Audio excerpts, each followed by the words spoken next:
for a little bit more sadness because, yeah, I've got a returning guest coming on now who I'm really looking forward to speak to because we spoke very briefly for 20 minutes. He kind of gave me an understanding that we really need to talk about this subject in fuller, and I really want to, I've tried to make some questions that will be able to get this information out to more people as well, because this is massively important.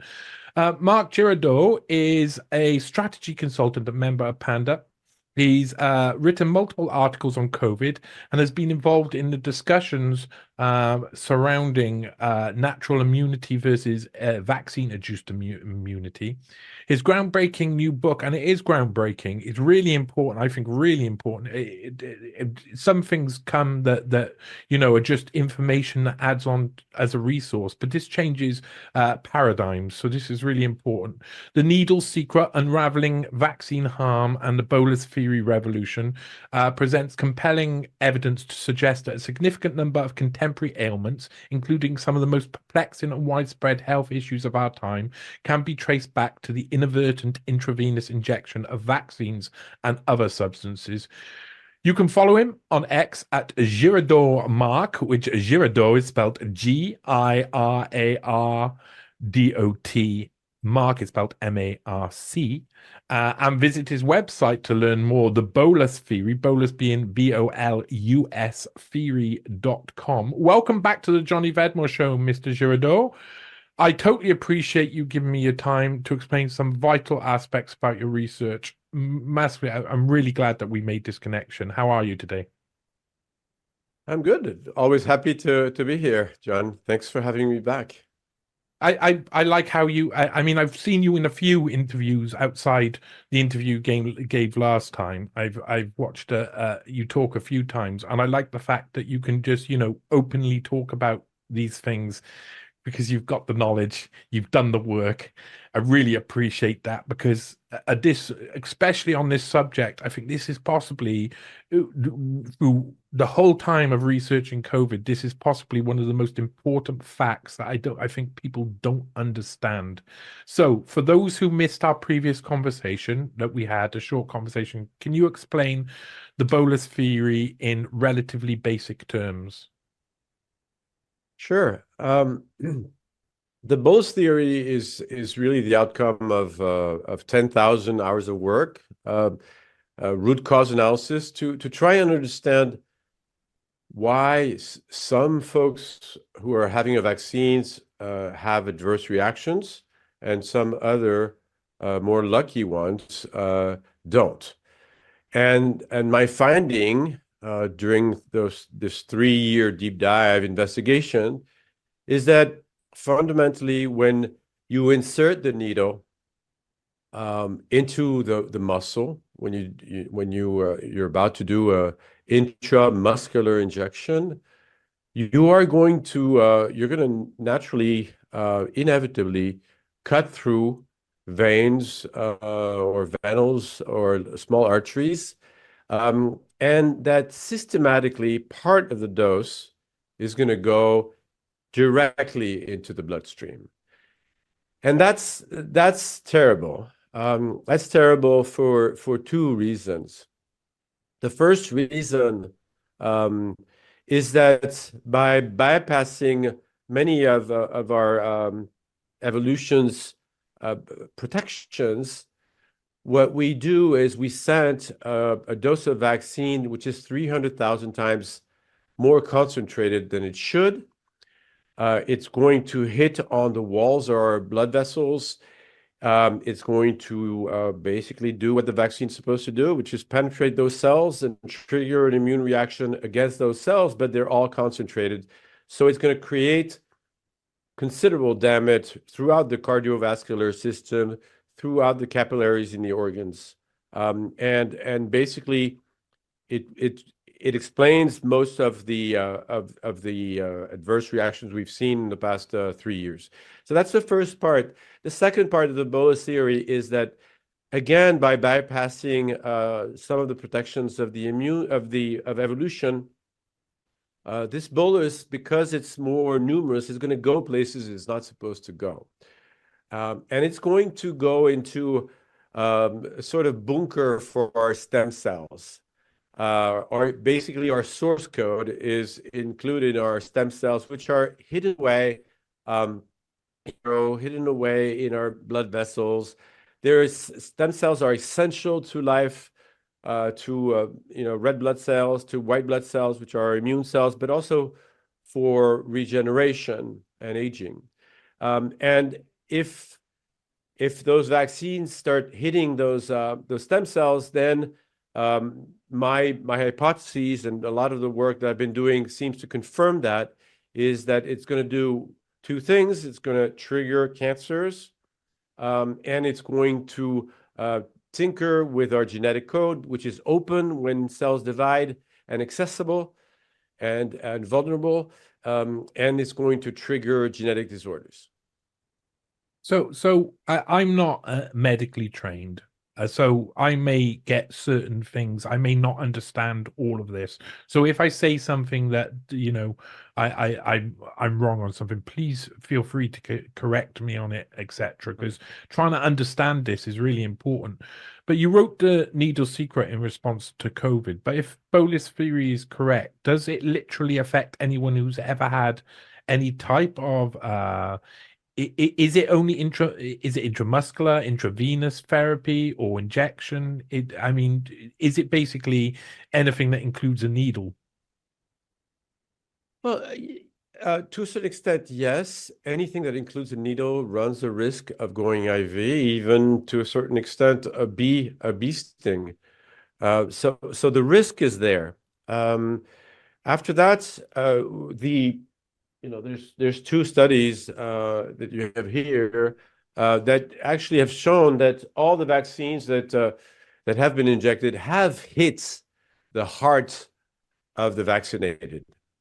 Okay, so every single one of the vaccinated, I think there's 5.6 billion people, have been hit in their heart, and their heart have been to a very small degree damaged. Fortunately for us, our bodies have enormous healing capabilities, and so not everybody's going to be harmed permanently. You're going to have most likely. So that's to answer your question, and to be a bit more precise. Also, is every single shot is not the same thing. These vaccines are extremely special because each particle is toxic. It's cytotoxic. It carries the power of triggering an immune reaction against the cell that actually is hosting it, and having it destroyed. So you're getting injected with 10 to 40 billion of those. You see the potential power is enormous. But if you get an injection of a steroid or vitamins, etc., you might have boluses that occur, but obviously not with the same severity and gravity. Okay. Right. We'll take a quick break for the news, but I got loads of questions when we come back. So you're listening to today's news talk on TNT. Welcome back. I'm here with Mark Girardot, and we're talking about the Bolus Theory, and we're talking about the Needle Secret, his book. What's your response? What's the response been like to your work so far? Well, there's really two responses. The people who take time to dive into my work, my articles, and my book are overwhelmed. They're actually most of the time they click and they understand, because it's actually relatively simple to understand. So the people who have actually read me are extremely happy and supportive. Unfortunately, a lot of people have actually ignored my work and haven't read it, and have been discounting it, a bit like Semmelweis was. Dr. Semmelweis with the hand washing was also discounted and ignored. So, but I think now that the book is out, and how when people read it, they see how much I have worked and how robust my analysis is. In discussion I had with John Campbell, Dr. Campbell, the other day, we go and there's really hardly anything I can't answer. It's actually very I've done a work that's extremely large, and evidently there's always some some areas where there are still hypotheses, but overall it's extremely solid. So before we go on to talk more about the damages that come from this, there is also hope in your work, isn't there? There's an actual treatment that you see as effective. What is a treatment? How effective can it be? And is this a treatment that everybody should have anyway, in that sense? Oh, very good question. Yeah, yes, there's a lot of hope in the book. Actually, my last part four, is lists all a number of modern day illnesses and also proposes some solutions and some treatments. One of the most potent treatment is oxygen therapy. Why? Because oxygen therapy, notably hyperbaric oxygen therapy, has been actually approved by the FDA for for damage done also by treatments, by another treatment, by radiotherapy, where you have necrosis. And if you want to rebuild uh, vessels, blood vessels, and if you want to basically mend your linings, your blood vessel linings. Um, Oxygen therapy is going to stimulate your stem cells, and over weeks, it's going to repair them.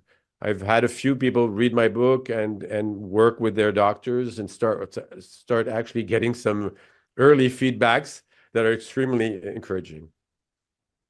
Excellent. I'm glad to hear about that because I think from disaster often comes some sort of hope and some sort of idea of what we can do. Once people have been negatively affected, of course, people look for a solution, and that gives us all a solution. Partly what the evil people use against us too, though. They're experimenting on us to supposedly try and find that solution. And they don't like things like the therapies you're talking about there because it doesn't make them masses of money, and it can be done by relatively cheaply by people who have the right technique, equipment, skills, and training.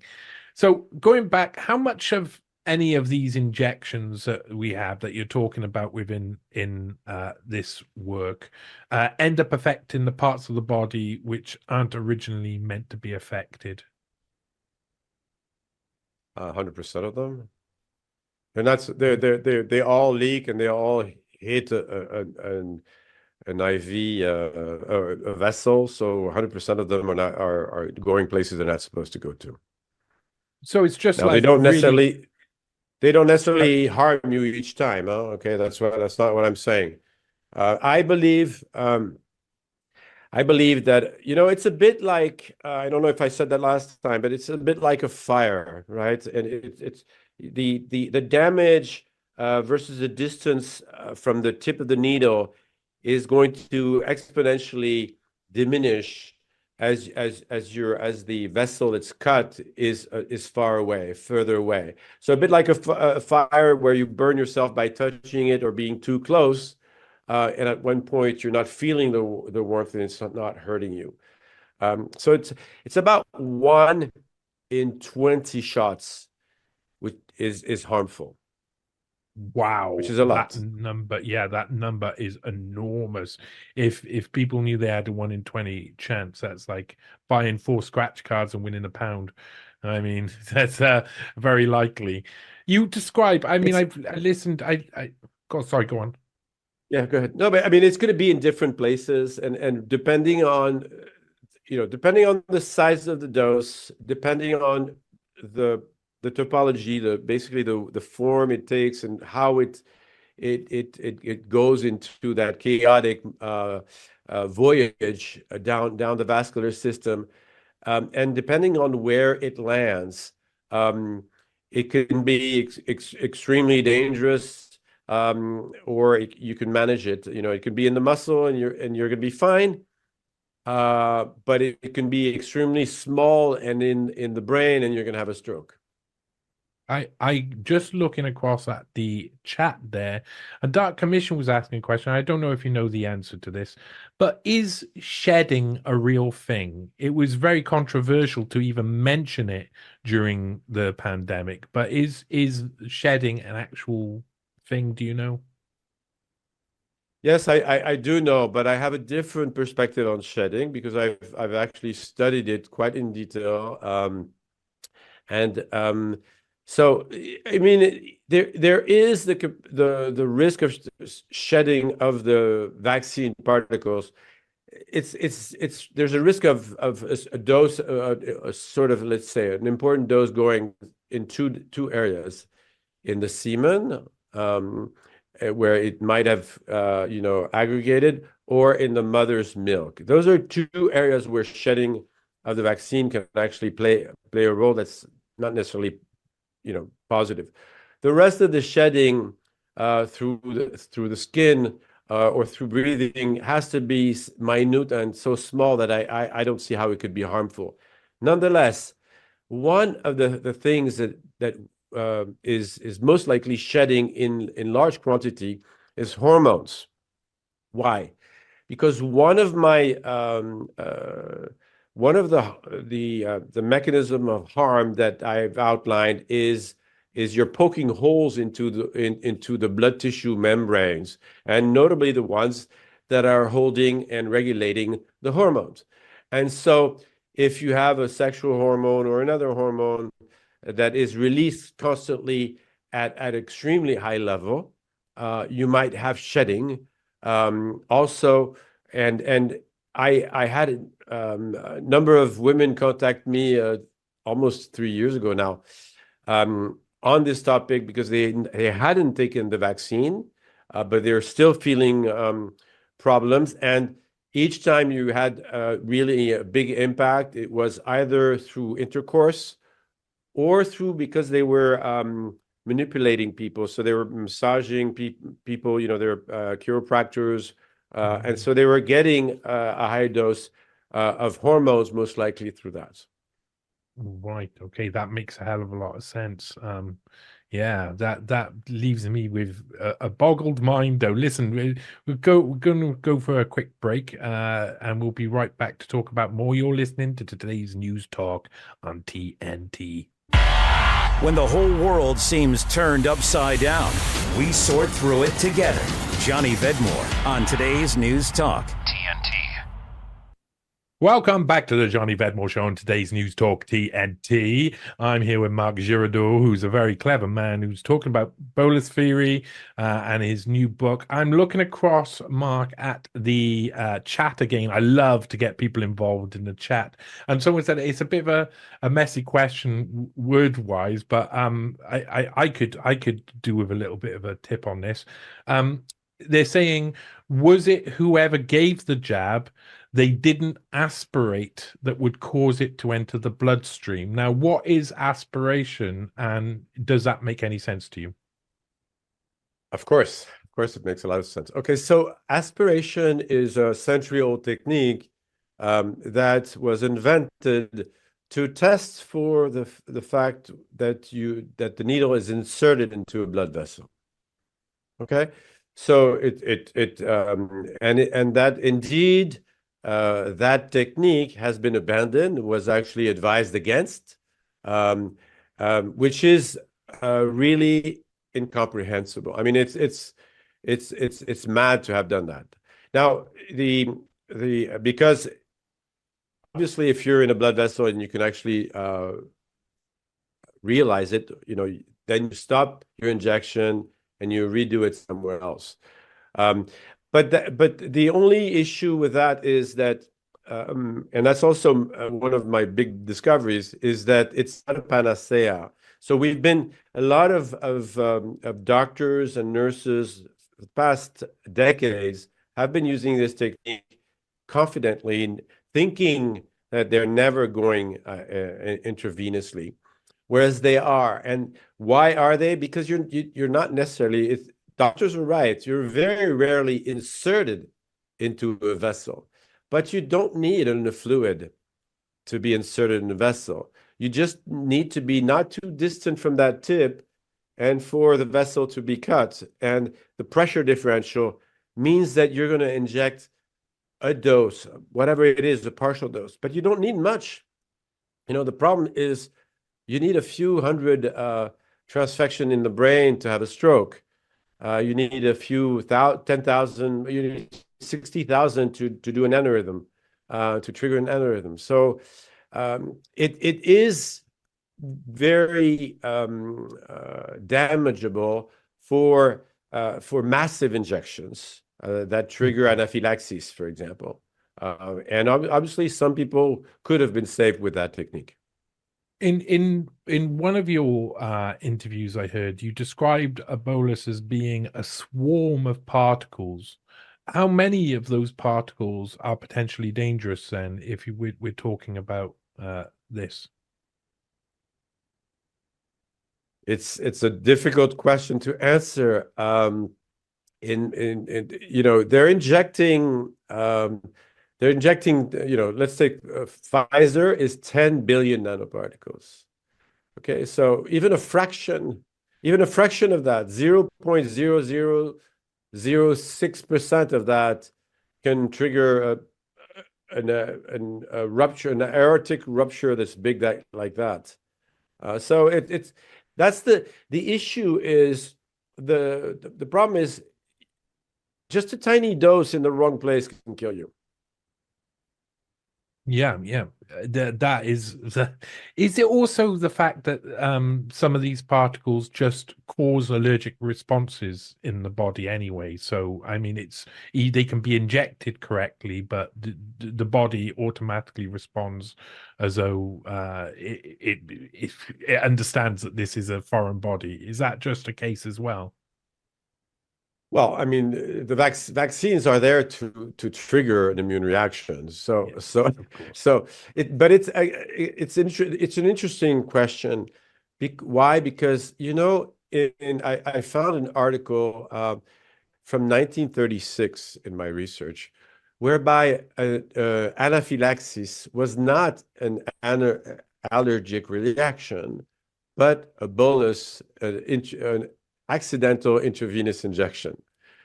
So somehow in the past nearly 100 years or 90 years, the message got lost or got translated into, if you have anaphylactic shock, it's an allergy.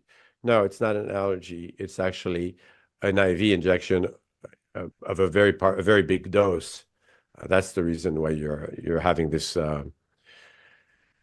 this very brutal attack. So this is another question. Again, I'm just I'm not like a medical doctor, so a lot of my work is always looking at the infrastructure and how they seed these things, these people who take control of our societies, including medical authorities and medical autocracies, as we see now. But does part of the potential damage from bolus theory occur from injections being done at high speed and being done too quickly? Yes, I mean it certainly contributes. It contributes in two ways. One, sloppy work. So indeed, if you inject in a different area, you have more chances of hitting a larger vein. And training is fundamental here, and a lot of people weren't trained, so mistakes were made, maybe more than they should have. And after that, the speed of the injection, which was recommended, so the protocol that's recommended to avoid pain, is really bad, because if you inject slowly, which is, for example, what bodybuilders try to do when they inject steroids to avoid trend cough. If you inject slowly, it's going to be slightly more diluted into the blood, and therefore the damage is going to be less. Right. Okay. So that makes a lot more sense. I've heard you say, well, you mentioned earlier that some research shows that every single heart is damaged in some way by these injections every single time. Is that true? Well, it's true. It's true from what these are saying. Yeah, it makes sense. It makes sense because there is no way you can go through a muscle without cutting. I was cutting meat yesterday, and then immediately, you're bleeding. There's blood coming out. So it's impossible. What is most likely happening is tiny vessels are getting hit and tiny hits. It's not necessarily, you recover from it. Now, the question is, can you recover from it happening 30 times or 40 times or 50 times? That's a real question, and I don't know the answer to that. Yeah, I think it's going to take a lot more research and a lot more tragedy if we're going to end up finding out that sort of thing. That's what the problem is, isn't it? So have you had much? I know I asked about the response to your work, but have you had much pushback from the medical establishment about your hypothesis?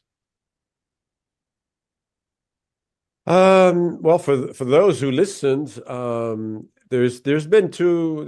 It depends. It really depends. There are some. The nurses are supportive because of the aspiration, and they're absolutely scandalized by the fact that this technique was abandoned. But it's true that most doctors have actually, ignored it very quickly and didn't believe it at all, which I think is part of, it's a cognitive dissonance. And for them, it's very difficult to start contemplating that maybe for the past 30 years they've been harming people. I Yeah, understand that humanly. I can understand that it's extremely hard. The thing is, collectively, somehow, it's not only the doctor's fault or whoever. It's collectively, why didn't we figure this out sooner? Why does it need? It clearly needs to be somebody outside of the circle that actually looks at it and says, "Oh, that doesn't make sense." But we should have collectively realized this catastrophe a long time ago. Because one thing that's important, remember, if every 20 shots is harmful to a degree or another, and you start injecting 50 shots or 80 shots during somebody's life, at the end of his life, that person is inevitably harmed. Okay, so one of the, what one of my statement in The Needle Secret is that I can explain most modern day illnesses by tying them back to those accidents. And we've accelerated the numbers, or we've increased the numbers of injection these past 40 years drastically. And so I can explain arteriosclerosis, cancer, autism, sudden infant death syndrome for babies, leaky gut, obesity, neurodegenerative disease, Alzheimer's, Parkinson, endocrine disorders, etc. You can all tie them, including infertility. Okay, and they are all exploding, and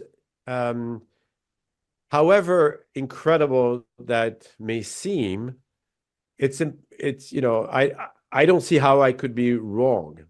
Because the work I have done is extremely robust.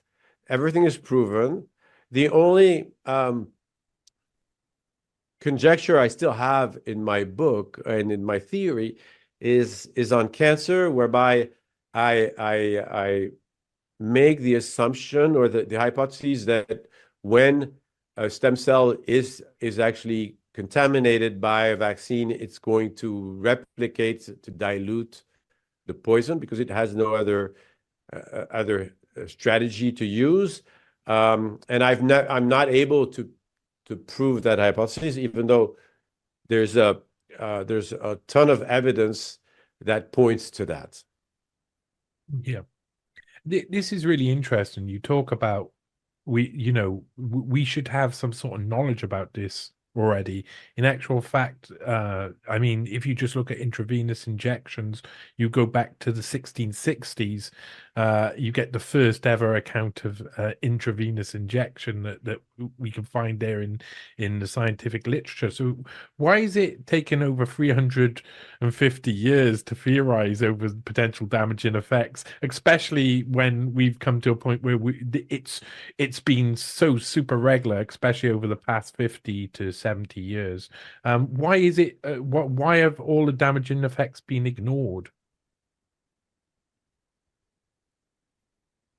It's a good question, Johnny. I don't know if I have the entire answer. I have one or 2 points. One is the fact that most doctors, first of all, are not trained for that. So doctors cannot, understand what we're talking about. Biologists should or could. Unfortunately, most of them immediately go into biology, not into the physics of things. To a certain extent, the reality is the injection, and there's a middle ground here, which is where I've been going, because I'm not a biologist. I don't know much. I mean, I know some, but not much. But I've been trying to, get the facts right, the observation, and the observation are in the physical world. And if you don't start there and you don't look at those first dominoes, those first 2-3 dominoes, and you're going towards stuff that's actually fantasy, you're never going to get the solution. So I think the reality is a lot of biologists are not looking at reality, and they are not trained the way I am trained to do a root cause analysis. Root cause analysis starts at, you look at, the observation, and notably that the damage is extremely concentrated, and that's a tip that says it all. Yeah, I'm just looking across at the chat, and Ruckus, my man Ruckus said, Mark is not a biologist, but I bet he knows what a woman is. We'll leave that one for today, though. I won't investigate whether you do. We'll leave you on that. So, just one last question, and we got a minute left. If what you're saying turns out to be true, many people have been physically affected or killed by such injections. How can we stop this from happening? Do we just stop all injections? We first need to get the word out. Okay, the first thing is get the word out. People need to read the book. People need to understand the theory. People need to talk to their neighbors, to their loved ones, and get a shared agreement that, okay, we need to storm the world with that, so that there is no other solution than to stop injections right now being made for COVID, but also for COVID vaccine, but also for measles and others, and HPV and all of that. Stop them and review the injections. That's the first thing. After that, I think the fallibility that the public health and the medical establishment have shown demand that the entire vaccination arena be reviewed, and some of the vaccine possibly reviewed against the risk, because if you underestimate the risk, like's been the case, and overestimate the benefits, then something's wrong. Excellent. Marc Giraudoux, thank you very much for coming on the Johnny Vedmore Show. You've been amazing, enlightening. I hope to speak to you again sometime soon. Thanks. Yeah, indeed, the needle's secret. Go out, get it. Why not? Learn a little bit. That's what we all need to do. Thanks to Jacob Norengard and Marc Giraudoux for all of their hard work and for coming on the Johnny Vedmore Show to explain some very complicated issues. Thanks to all of you in the chat. Stay tuned for the Marc Morano Show. It's up next. And until tomorrow, my friends, stay safe, stay awake, don't go changing, and thanks for sticking with us. See you tomorrow on today's News Talk TNT.